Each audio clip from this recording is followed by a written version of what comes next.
Alrighty, this is it. It's the last one. So solving problems using the normal distribution. We've actually learnt all the CAS calculator requirements. This is just applying it a bit. So I'll just go through a few examples. It starts off not too bad. So I'm going to look at question 3. So this is 16D and it's page 675. So if you want to follow it, I'm not going to write it out.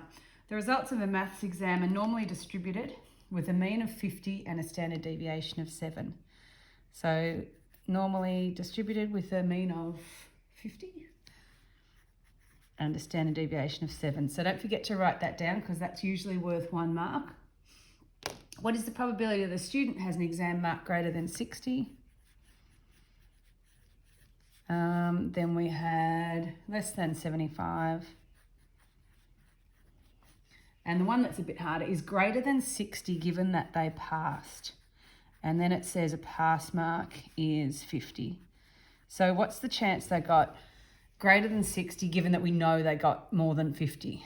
All right, so it's not too bad because we'll get to our CAS calculator. I'll just do a new one. There we are, just here. So let greater than 60, so it's a menu, 5, 5, and it's a normal CDF. Greater than 60, so we want to go from 60 to infinity. Now we know the maximum score is 100, but we still feel in infinity just because we do. So let's remember that. 50 and 7. And we get 0.0766. Less than 75. Menu 553. Oops, I meant menu 552. Greater than, first one was greater than 60, this is less than 75. Yep, so minus infinity to 75. Again, we know the lowest score we can get is 0, but we're still going to go to minus infinity. And then we've got 50 and 7.9998. So let's look at this third one. It's a conditional probability. So we have to remember that it will become x greater than 60 and x is greater than 50 because you do that intersect that over probability x is greater than 50. So greater than 60 and greater than 50. If it's greater than 60, it's automatically greater than 50, so we don't have to worry about that part. So I can just use the greater than 60, which is 0.0766, and then we'll do the greater than 50. So what I'm going to do to make it a bit quicker, let's go up and I'm going to copy and go, what is 50 to infinity? 0.5. And so then it's 0.0766 on 0.5. So we always remember, copy the exact answer in, just to make sure you have all your decimal places just like you do in your sciences. So we get 0.1531. All right, so that was A, 1, 2 and 3. And then B is the top 15% of the class are to be awarded a distinction. What mark would be required to gain a distinction? It always pays to draw it. I know you sometimes don't want to, but I know this is 50. And obviously this was going to be 0.5 because if 50 is halfway, we need half on this side, half on that side. Anywho, top 15% are awarded a distinction. So that means in here is 0.15. So when we do our inverse normal, we make this 0.85 because we're always worried about what's to the left. So I'm going to go 553. Area is 0.85. What else have we got? Mu is 50 and sigma is 7. So let's do that.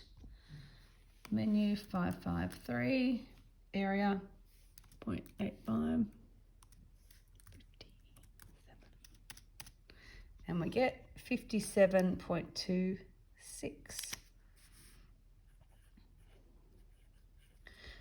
So in real terms, we'd say anyone that got above 57% would get a distinction. All right, the next one I'm going to do is question 8. going to do this here. I don't believe this is one of yours. All right, so question 8, that's just over the page. Machine A is packaging bags of mints with a mean weight of 300. So it's normal, 300. The bags are considered underweight if they weigh less than 295. Okay.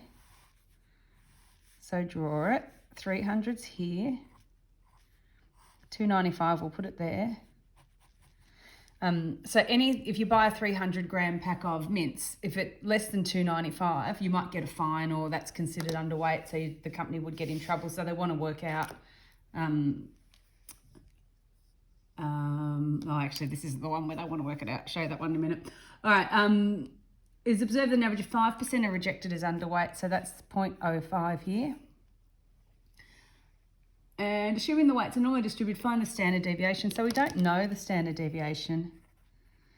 All right, so what I can do is say, well, because I don't know the standard deviation, what I'll do is I'll pretend that it's a standard normal, Z, and I can use that and say, well, what would the Z score be at 295? And then I can work backwards using my Z equals X minus mu on sigma. All right, so for a standard normal, an area of 0.05, what would the Z score be? So we go menu, 5, 5, and we want to choose an inverse normal, 3. So the area we decided was 0.05. And for a standard normal, that gives a Z score of minus 1.645. That'll do. All right, and that makes sense, it's negative. So if this is 0.05, it's 1.645 standard deviations below the mean. So using this, we go minus 1.645 equals X, 295, minus mu, 300, over sigma. And then we solve to get, and let's do it. Menu 3, 1. What do we want to solve? This equals, and we had 295 minus 300 over sigma. I might just use S, I think, for that. I'm going to solve that for S, and we get S equals 3.04. But when I write it here, I'm going to write sigma, obviously. So the standard deviation is 3.04, and that's quite a common technique to be given the area. Use the standard normal to find out the Z score, and then solve that equation. So you can go ahead and do 16D now, and I've got a couple of questions that I know you'll find troubling, so I'll put those up as a recording as well.